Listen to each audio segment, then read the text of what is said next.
The C-130 Hercules taxied to a halt, its 4 turboprops winding down with a guttural sigh that seemed to stir the very dust of forward operating base Blackhorse. The rear ramp lowered, a gray slab descending into the blinding, ochre-hued world of the Kandahar province. Out of the cavernous interior walked a line of replacements, their faces a mixture of apprehension and bravado. Among them, last in line, was a woman. She was not young, but age had settled on her features not as weariness, but as a kind of permanent, settled calm. Her dark hair was pulled back in a severe regulation bun. Her uniform, a standard desert marpat, was immaculate but seemed to hang on her frame as if it were a temporary disguise. Her name, according to the manifest, was Anya Sharma, warrant officer assigned to logistics. She moved with an economy of motion that was almost unnerving. While others blinked against the prop wash and the ever-present grit, her eyes, a deep and steady brown, were already scanning. They didn't just see, they assessed. The placement of the HESCO barriers, the fields of fire from the guard towers, the pattern of movement on the flight line. She noted the slight sag in the concertina wire on the western perimeter and the way the afternoon sun would create a momentary blind spot for the machine gun nest at Tower 3. Her mind processed it all, filed it away, and gave no outward sign. This was the problem she was here to solve. A critical breakdown in the supply chain that was crippling operations. But another problem, the one no one yet saw, was that they thought she was just a clerk.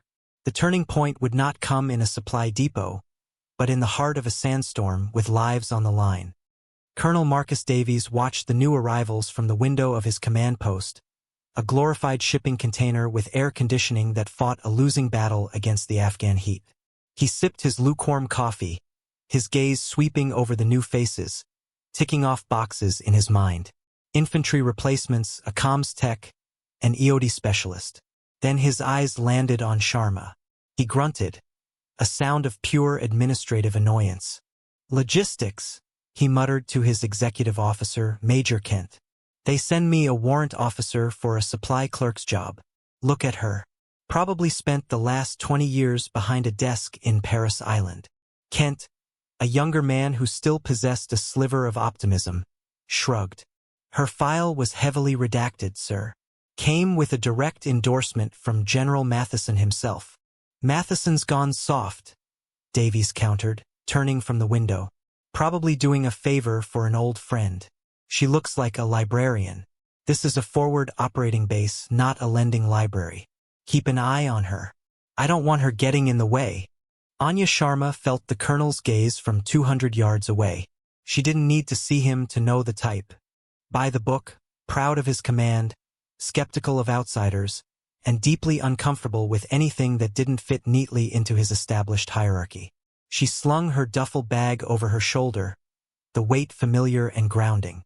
She ignored the curious glances from the Marines who milled about, their youthful confidence a stark contrast to her own contained energy. They saw a middle-aged woman in a clean uniform, an anomaly in their world of dirt and testosterone. They saw a clerk. They had no idea they were looking at a ghost. Her first week was an exercise in quiet observation and meticulous work. Colonel Davies had made his dismissal clear in their initial meeting. He hadn't offered her a seat. He'd stood behind his desk, a barrier of authority, and scanned her transfer orders with a look of profound skepticism. Warrant Officer Sharma, he began, his tone clipped and formal. Your file is sparse.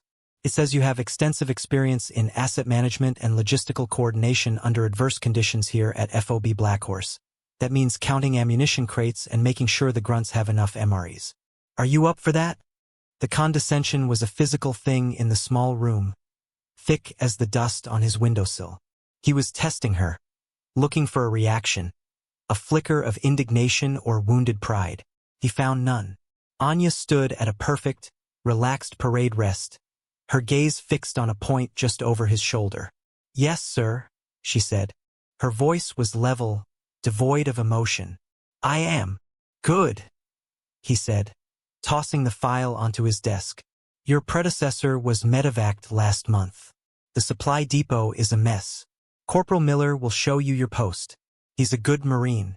You'll answer to him for day-to-day operations, but your reports come to me. Do not, under any circumstances, disrupt the operational tempo of this base. Am I clear? Crystal, sir, she replied, the word precise and sharp. The implication was clear. Stay in your lane, do your paperwork, and remain invisible. He dismissed her with a wave of his hand, already turning his attention to a map on the wall. He had categorized her, filed her away under non-combatant, administrative, and moved on. It was a mistake many had made before him. Anya followed Corporal Miller to the supply depot, a series of interconnected metal containers that smelled of canvas, oil, and packing grease. Miller was barely 20, with an earnest face and a desire to please. He was intimidated by her rank but also clearly confused by her assignment. He showed her the digital inventory system, a glitchy, outdated piece of software that was the source of most of the depot's problems. The system says we have 3 pallets of 556mm rounds. Ma'am, he explained, pointing at a flickering screen. But I can only find one. It's been like this for weeks. Everything is scrambled. For the next several days, Anya worked. She didn't just sit at the computer. She moved through the depot with a silent, methodical purpose. She started not with the digital records, but with the physical space. She paced the length of the containers, her steps even, her eyes taking in everything. She ran a hand along the stacks of crates, feeling for subtle shifts in weight and balance. She noticed how the dust settled differently in one corner, indicating it had been recently disturbed. She cross-referenced the handwritten shipping manifests against the digital entries, finding discrepancies that spoke of haste and human error. While she worked, she observed the life of the base. She learned the rhythms of the patrols leaving and returning, the sound of the different engines, the low growl of the MRAPs, the higher whine of the Humvees. She noted the change in posture of the Marines after a long patrol, the exhaustion that even their training couldn't hide. She watched the comms technicians on the roof of the TOC, their movements precise as they calibrated the satellite dishes. She saw the vulnerabilities, the slight delay in the changing of the guard at the main gate, the way the generators would sputter for a few seconds every evening at 1900 hours during the switchover. Her mind was a tactical map, and she was populating it with layers of data, a habit forged in a life he couldn't possibly imagine. One afternoon, a group of boisterous recon Marines came in to requisition specialized climbing gear. They were loud, confident, and treated the supply depot like their personal locker room. Their leader, a staff sergeant with a chest full of ribbons, tossed a requisition form onto her desk. "Warrant officer," he said, drawing out her rank with a hint of mockery. "We need this gear. Now." Anya picked up the form. She scanned it, her expression unchanging. "This form hasn't been signed by your platoon commander," she stated simply. The sergeant laughed. "He's in the TOC. We're on a wheels up in 30. Just give us the gear." "I can't release sensitive equipment without proper authorization," she said, her voice still quiet but now carrying a new weight, a hardness that made the air in the depot suddenly still. The sergeant leaned over the desk, his smile gone. He was used to getting his way.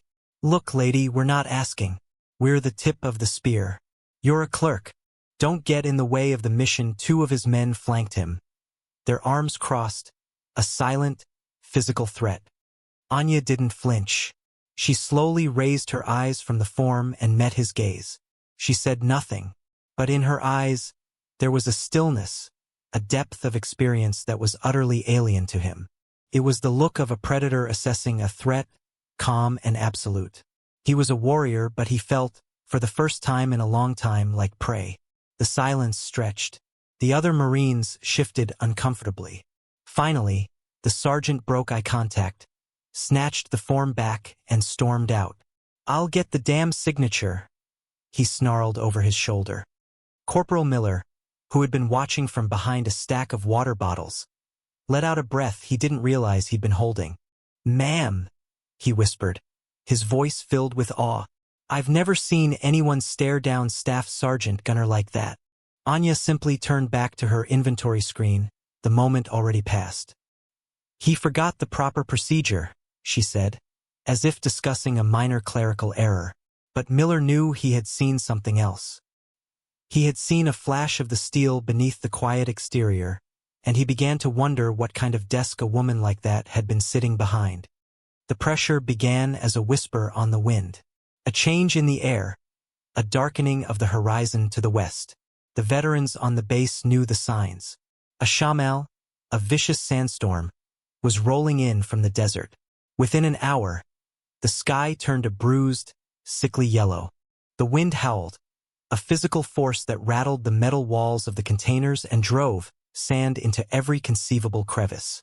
Visibility dropped to near zero. All air support was grounded.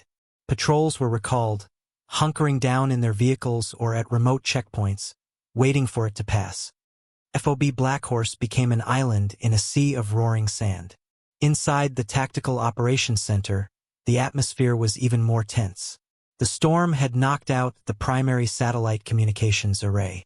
They were limited to short-range radio, effectively deaf and blind to the outside world. And then the crisis escalated. A priority intelligence burst had managed to get through just before the blackout. It was fragmented, but the message was clear. A high-value target, a notorious bombmaker known as the Engineer, was on the move. His convoy was believed to be passing within 10 clicks of their position, using the cover of the storm to travel undetected. It was the opportunity they had been waiting for 6 months, an opportunity that was now slipping through their fingers. Colonel Davies paced the floor of the TOC like a caged animal. The room was a chaotic symphony of static from the radios and the frantic typing of analysts trying to piece together the corrupted data. "What do we have?" he barked at the intelligence officer. "Sir, we have a possible route," the lieutenant replied, pointing a shaky finger at a digital map. "But the signal was lost before we could get confirmation. His convoy could be on any of 3 different mountain passes. We have no eyes in the sky, no long-range comms. We're blind." "Unacceptable." Davies slammed his hand on the table, rattling the monitors. "This is our one shot at this guy. He's responsible for dozens of IED attacks. I want every asset ready to move the second this storm breaks." "Sir," Major Kent interjected cautiously, "by the time the storm breaks, he'll be long gone. We have maybe a 90-minute window. After that, he vanishes back into the mountains." The frustration in the room was a palpable force. They were warriors armed to the teeth, sitting helplessly while their enemy slipped past their door. The Marines were keyed up, their adrenaline spiking with nowhere to go. They could hear the enemy, but they couldn't see him, couldn't touch him. The pressure mounted with every minute that ticked by, with every gust of wind that slammed against the walls of the TOC. Then, a new problem arose. A panicked voice crackled over the base's internal radio. "TOC, this is Tower 4. Our local comms relay just went down. We've lost contact with the western perimeter." This was a far more immediate threat. A blind spot in their own defenses during a storm was a perfect invitation for an attack. The local relay was a simple line-of-sight transmitter, but it was crucial for coordinating the base's internal security. "What's the problem?" Davies demanded of his comms sergeant. "Don't know, sir," the sergeant replied, his face slick with sweat. "The diagnostic is just reading. Static. Could be a power failure. Could be the antenna's been knocked loose by the wind. It's on a 30-foot mast outside the wire. We'll have to send a team out to check it." "Then send one," Davies ordered. "Take a full fire team. Full battle rattle. I want that link back up 10 minutes ago." The sergeant looked hesitant. "Sir, in this visibility? It's treacherous out there. We could lose a man just trying to find the mast. It's a high-risk, low-certainty solution." The panic was beginning to fray the edges of military discipline. They were reacting, not thinking. It was at that moment that the door to the TOC opened. The wind shrieked, blasting a cloud of fine sand into the room. Standing in the doorway, silhouetted against the maelstrom, was Anya Sharma. She held a ruggedized tablet in one hand. She closed the door behind her, shutting out the storm's roar, and the room fell into a sudden, expectant silence. She paid no attention to the surprised stares. Her focus was entirely on Colonel Davies. Her calm was a stark island in the room's sea of anxiety. Anya walked directly to the main communications console, her boots making no sound on the metal floor. The comms sergeant, a master gunnery sergeant with 20 years of experience, instinctively took a step back. She didn't look at him. Her eyes were on the diagnostic screen, a waterfall of meaningless static and error codes. She watched it for precisely 10 seconds, her head tilted slightly, as if listening to a song only she could hear. The men in the room exchanged confused glances. Davies opened his mouth to demand what she was doing in his TOC, but he was cut off by her voice. "It's not the antenna," she said. It wasn't a suggestion. It was a statement of fact. Her voice was quiet, yet it cut through the residual tension like a surgeon's scalpel. "And it's not a power failure." She tapped a command into the tablet she was holding. A schematic of the depot's power grid appeared. "I monitor the base's power distribution for the depot." There was a microsurge at 1432, consistent with a lightning strike miles away, but the relay's surge protector is functioning within normal parameters. "The power draw is stable." She turned her attention back to the diagnostic screen. "The error code cascade is cyclical. It repeats every 92 seconds. That's not a hardware failure. That's a software loop. The storm's atmospheric interference likely caused the relay's primary processor to crash during a handshake protocol. It's trying to reboot, failing, and trying again." Colonel Davies stared at her, his mouth agape. His logistics officer was speaking a language his own comms experts didn't seem to understand. "And what, warrant officer?" he said, his voice dripping with forced patience. "Do you suggest we do about it?" "Sending a team out is unnecessary," Anya stated, ignoring his tone. "The risk is too high for the problem. You can force a hard reset from here." She pointed to a small, unmarked panel on the main console. "That's a maintenance port for the system's core firmware. If you bypass the operational interface and send a direct reboot command through that port, it will force the processor to skip the corrupted handshake protocol and re-establish a clean connection." The master gunnery sergeant stepped forward. His professional pride stung. "Ma'am, with all due respect, that's a restricted port. Accessing it without proper protocols could wipe the entire system. It's against regulations." Anya finally turned to look at him. Her eyes were flat, impassive. "Are the regulations more important than having communications during a potential attack?" she asked simply. She didn't wait for an answer. She turned back to the colonel. "It will take me less than 60 seconds. I need an access code." Davies was caught between his rigid adherence to protocol and the undeniable logic of her assessment. He looked at his frantic comms team, then at the calm, confident woman standing before him. The fate of his base's security hung in the balance. He had dismissed her as a clerk, an administrative burden. But the person standing in front of him was no clerk.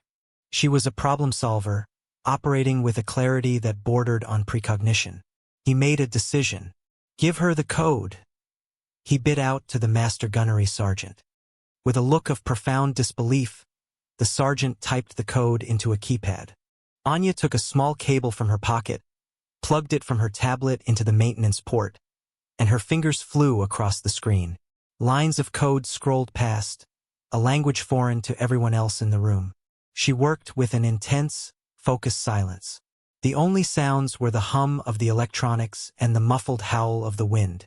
45 seconds later, she unplugged the cable. "Done," she said. On the main radio console, a red light flickered, turned yellow, and then a solid, reassuring green. A voice, clear as day, erupted from the speaker. "TOC, this is Tower 4. Do you read? Our system just came back online. We are green across the board." A collective sigh of relief went through the TOC. The immediate crisis was averted. Anya Sharma had not raised her voice. She had not boasted. She had simply entered the storm, identified the precise center of the problem, and solved it with brutal efficiency. She turned to leave, her job done. "Warrant officer," Colonel Davies called out, his voice strained. She paused at the door, her back to him. "How did you know how to do that?" Anya glanced over her shoulder. "It's part of managing the assets," she said. And then she was gone, swallowed once more by the storm. The atmosphere in the TOC had fundamentally changed. The frantic energy was replaced by a stunned, curious silence. Colonel Davies stared at the door through which Anya had disappeared. The speed and precision of her actions were unsettling. She hadn't just fixed a piece of equipment. She had diagnosed a complex systems failure under extreme pressure and implemented a non-standard, high-risk solution as if she were stocking a shelf. He walked over to his desk and picked up her sparse personnel file again. Asset management and logistical coordination under adverse conditions. The words seemed to mock him now, a deliberate understatement of breathtaking proportions. Major Kent voiced what everyone was thinking. "Sir, who is she?" Davies shook his head, a flicker of uncertainty in his eyes for the first time. "I have no idea, but she is not a logistics clerk." Around the base, the story of the quiet warrant officer fixing the main comms relay spread like wildfire. The comms text spoke of it in hushed, reverent tones. The grunts in the guard towers, who had felt the chilling silence of being cut off, now looked at the supply depot with a new sense of wonder. Corporal Miller, who had witnessed the event firsthand after being summoned to the TOC, felt a surge of vindicated pride. He had known she was different. He saw the way the recon Marines, who had once mocked her, now gave her a wide berth, their gazes a mixture of confusion and newfound respect. Anya, for her part, seemed utterly oblivious to the shift. She was back in the supply depot, tablet in hand, cross-referencing pallet numbers. To her, the incident in the TOC was merely a task completed. A variable had been introduced, a communications failure, and she had neutralized it. It was no different from finding a pallet of missing ammunition. The scale was different, but the process was the same. Observe, analyze, act. But the larger crisis still loomed. The storm continued to rage, and the engineer was still out there, a ghost in the swirling sand. The comms relay fix had restored internal communications, but they were still cut off from the outside world. The intelligence was still incomplete. They knew the target was close, but they had no way to find him. The window of opportunity was closing fast. Back in the TOC, Davies was wrestling with an impossible decision. He could send out reconnaissance patrols into the storm, a move that was tantamount to a suicide mission. The chances of them finding the convoy were slim, and the chances of them getting lost or ambushed were high. Or he could do nothing, let the target slip away, and answer to his superiors for the failure. His career, and more importantly, the lives of his men, rested on this choice. It was then that Anya Sharma entered the TOC for the second time. She didn't knock. She moved with the same quiet purpose as before, but this time no one was surprised to see her. The room fell silent. She walked straight to the large digital map table that displayed the 3 possible routes the enemy convoy could be taking. She placed her tablet on the table and brought up a different kind of map, a topographical overlay so detailed it showed individual rock formations and seasonal streambeds. "You're looking in the wrong place," she said, her voice calm and steady. The senior officers and NCOs gathered around the table stared at her. "Your intel suggests these 3 passes because they are the only routes capable of supporting a vehicle convoy." She traced the 3 red lines on the map with her finger. "That's correct. But your target is not a conventional thinker." She zoomed in on a section of the map between 2 of the passes, an area marked as impassable terrain. It was a labyrinth of narrow canyons and jagged peaks. The storm is providing cover, but it also creates flash floods in the lower valleys. The engineer is a cautious man. He won't risk his convoy in a floodplain. He also knows you'll be watching the main passes. He will take the path of greatest resistance, the one you've discounted. She tapped her screen, and a thin, blue line appeared on the map, threading its way through the impassable terrain. This is an old smuggler's route, not on any modern military map. It's narrow, treacherous. A convoy couldn't use it, but a small detachment of light vehicles could. And from this point here, she tapped a specific canyon intersection. He has a choice. He can break east or west and be gone. But to make that turn, he has to slow down. There's a bottleneck. A natural choke point. Davies stared at the blue line, then at her. How can you possibly know this? How do you have this map? I requisitioned all regional survey data from the geological team archives when I arrived, she explained simply. Part of understanding the logistical challenges of the area is understanding the terrain. It was a perfect, plausible explanation that explained absolutely nothing. She looked directly at the colonel. You can't send a large force. They'd be spotted a mile away, storm or no storm. You can't use vehicles. But a small team on foot could move through the adjoining ridges, get into an overwatch position above this choke point, and wait. The storm will mask their approach. They'd have a clear field of fire. It was a plan of audacious simplicity and terrifying risk. It was based on a map no one else had, an assumption about the enemy's mindset, and the skill of a small team operating unsupported in impossible conditions. It was either brilliant or insane. Major Kent shook his head. Who could lead such a mission? None of our men have trained for this kind of infiltration in these conditions. Anya looked at him, and for the first time, a flicker of something other than calm appeared in her eyes. It was the cold, hard light of purpose. I have, she said. The silence in the TOC was absolute.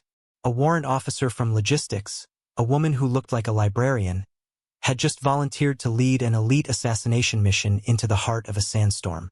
It was unthinkable. Davies stared at her, his mind racing. Every instinct, every piece of his training, screamed at him to reject the plan. It was reckless. It was unorthodox. It was based on the word of a complete unknown. But he also remembered the calm efficiency with which she had restored his comms, the unshakable confidence in her voice. He was out of options. His career was already on the line. Doing nothing was a guaranteed failure. Her plan, as insane as it seemed, was the only one that offered a sliver of a chance. Who would you take? He asked, his voice low. 3 volunteers, she replied without hesitation. Recon qualified. Marksmen. They just need to be able to follow orders, carry their own gear, and keep quiet. Davies looked around the room at the faces of his best men. He saw doubt, but he also saw a glimmer of intrigue. He made the decision that would define his command. Find her 3 volunteers, he ordered Major Kent. He then turned back to Anya. Warrant officer, the mission is a go. You will maintain radio silence until you are in position. You have my authorization to engage the target at your discretion. But you will be on your own. If you get into trouble, we can't help you. We won't get into trouble, Anya said. It wasn't a boast. It was a weather forecast. She turned and walked towards the door, her tablet in her hand. The second test had begun. 3 Marines volunteered. Staff Sergeant Gunner, the same recon Marine who had challenged her in the supply depot, was the first. His motives were complex. A mixture of professional curiosity, a desire to atone for his earlier disrespect, and an instinct that told him this was where the real action was. The other 2 were younger, a corporal and a lance corporal, both top shots in their unit, their faces grim with the seriousness of the task. They met at the armory. Anya was already there, inspecting a modified M110 sniper rifle with a cold, professional eye. She moved with a fluid grace that was utterly at odds with her role as a logistics officer. She field-stripped the weapon, checked the components, and reassembled it in under a minute. The recon Marines watched, their skepticism slowly melting away, replaced by a dawning sense of awe. This was not the work of a clerk. She handed out gear, advanced thermal optics, encrypted short-range radios, and extra rations. Her instructions were brief and precise. No unnecessary chatter. Stay within 10 feet of me at all times. Match my pace. I'll handle navigation. Gunner, you're on rear security. Any questions? There were none. Her authority was absolute, flowing not from her rank, but from an undeniable wellspring of competence. They moved out into the storm. The world beyond the FOB's gate was a howling, monochromatic chaos. The wind ripped at them, and sand scoured every inch of exposed skin. Visibility was less than 15 feet. For the Marines, it was like being blindfolded. For Anya, it was just another variable. She moved with a steady, relentless pace, her head up, seemingly navigating by instinct. She led them not against the wind, but with it, using folds in the terrain to shield them from the worst of the gusts. She was a part of the storm, not a victim of it.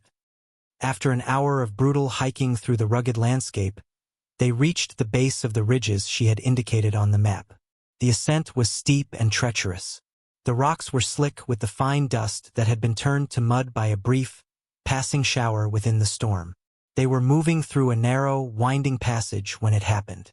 A sudden, violent gust of wind funneled through the canyon, throwing the young lance corporal off balance.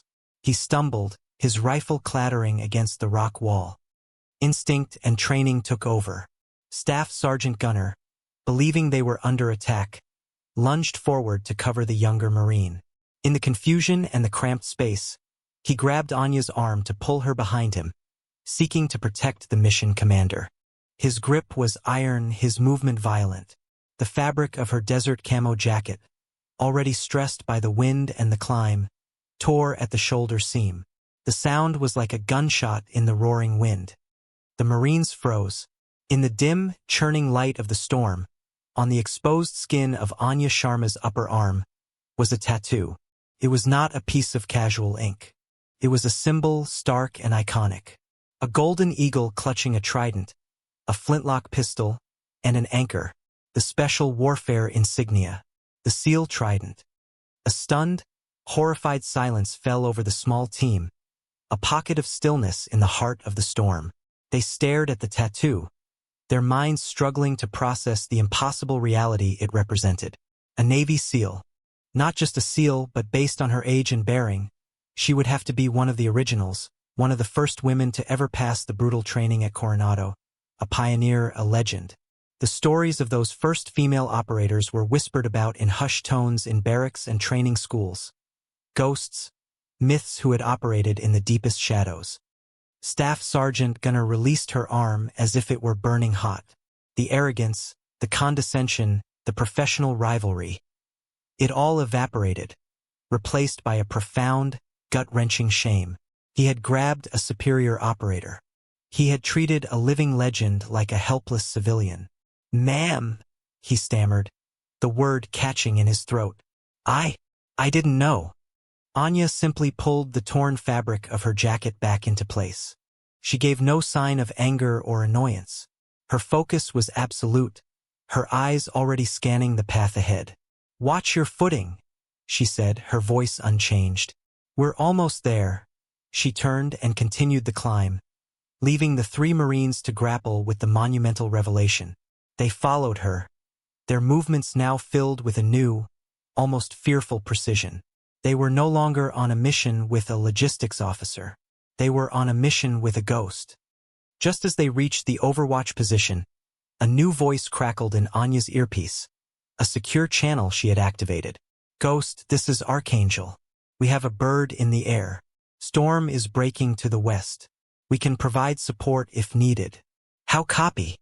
It was Gunnery Sergeant Croft, an old friend, a pararescueman who had flown in on a Spec Ops bird that had braved the edge of the storm. He had heard whispers of her assignment and had come looking for her. He was one of the few people on the planet who knew who she really was. Anya keyed her mic. "Solid copy, Archangel. We are in position. Stand by." The team set up their position on the ridge overlooking the choke point. The view was perfect. Below them, the narrow canyon twisted like a snake. The storm was beginning to abate, the wind lessening, the visibility slowly improving. And then they saw it. Two technicals, pickup trucks with heavy machine guns mounted on the back, crawling through the canyon below. In the second vehicle, unmistakable even at this distance, was the engineer. "Target acquired," Anya whispered into her radio. There was no excitement in her voice, only the cold, hard finality of a task about to be completed. "Gunner, you have the lead vehicle. I have the second. On my mark." Time seemed to slow down. Anya settled behind her rifle, her breathing controlled, her body perfectly still. She was no longer a warrant officer. She was no longer Anya Sharma. She was a weapon, honed by decades of discipline and conflict. The world narrowed to the space inside her scope, to the man in the crosshairs. Mark! 2 shots rang out so close together they sounded like one. They were not loud, swallowed by the vastness of the canyon and the dying wind. Below, the mission was over. The return to FOB Blackhorse was silent. The storm had broken, and the setting sun cast long, dramatic shadows across the landscape. The 4 figures walking back towards the gate were changed. The 3 Marines walked with a new kind of reverence, their eyes constantly flicking towards the woman in the lead. They had witnessed something profound, a level of skill and composure they had never imagined possible. News of the successful mission had preceded them. The HVT was confirmed eliminated. Colonel Davies and Major Kent were waiting for them at the debriefing tent. As Anya approached, Davies took in her torn jacket, the exhaustion on the faces of the Marines behind her, and the aura of lethal competence that now clung to her like a shroud. He felt a deep, unfamiliar sense of humility. He had been so wrong, so blinded by his own prejudice. He stepped forward and stopped directly in front of her. He didn't offer a handshake. He didn't offer praise. He offered the only thing that mattered in their world. He drew himself up to his full height, his back ramrod straight, and rendered a slow, perfect salute. It wasn't a colonel saluting a warrant officer. It was a soldier acknowledging a superior warrior. Anya returned the salute, her movement crisp and economical. "Mission accomplished, sir," she said. Davies held the salute a moment longer, his eyes meeting hers. "I've read your unredacted file, Master Chief," he said, his voice low and filled with a respect that bordered on awe. The promotion was an unofficial one, a battlefield acknowledgement of her true status. "I am honored to have you at this command." Word of the salute, and the reason for it, spread through the base even faster than the story of the comms repair. The whispers turned into a stunned, collective understanding. The SEAL Trident, Ghost, the quiet logistics officer, was a legend. The Marines who had once dismissed her now avoided her gaze, not out of fear, but out of a deep and abiding respect. They cleared paths for her when she walked. The mess hall would fall silent when she entered. They were in the presence of greatness, and they knew it. Staff Sergeant Gunner, for his part, submitted a formal request for a transfer, stating in his report that he needed remedial training in operator assessment. Days turned into a week. The rhythm of the base returned to a semblance of normality. And Anya Sharma returned to the supply depot. She put on a new jacket, the torn one disappearing without a word. She went back to her inventories, her requisitions, her meticulous organization of the assets under her command. To an outsider, nothing had changed. She was still the quiet warrant officer, doing her job with quiet efficiency. But everything had changed. The glitchy inventory software was now running perfectly, its code rewritten and optimized. The flow of supplies was seamless, anticipating the needs of the patrols before they even knew what they required. The depot, once a chaotic bottleneck, was now the most efficient part of the entire base. She was a logistician, after all. She managed assets. It was just that her definition of an asset included everything from a box of ammunition to the tactical weaknesses of an enemy commander to the firmware of a communications relay. One evening, as the sun bled across the horizon, painting the mountains in hues of purple and orange, Anya stood outside the supply depot, looking out over the valley. The air was cool and clean after the storm. The base was quiet, the hum of the generators a steady, reassuring presence. Corporal Miller approached her, holding out a steaming mug. "Coffee, ma'am?" he offered, his voice still holding a note of reverence. She took the mug, her fingers wrapping around its warmth. "Thank you, Corporal," she said, her voice soft. They stood in comfortable silence for a moment, watching the last of the light fade. Miller finally worked up the courage to ask the question that had been burning in his mind. "Ma'am, why are you here? In logistics, person with your skills." Anya took a slow sip of coffee. She stared out at the darkening landscape, her expression unreadable. "The mission changes," she said, her voice a low murmur, meant more for herself than for him. But the work is always the same. You find the problem. You fix it. You make sure everyone has what they need to do their job and come home. It doesn't matter if you do it with a rifle or a spreadsheet. The work is the work. She handed the empty mug back to him and gave him a rare, small smile. It transformed her face, erasing years of hardship, revealing a glimpse of the woman behind the legend. Then she turned and walked back into the depot, disappearing into the shadows of the containers. Corporal Miller stood there for a long time, watching the spot where she had been. He understood then that true strength, true honor, wasn't about the medals on your chest or the stories people told about you. It was about the quiet, relentless pursuit of excellence in whatever task was laid before you. It was about the work. And the ghost of FOB Blackhorse was, above all else, a master of her work.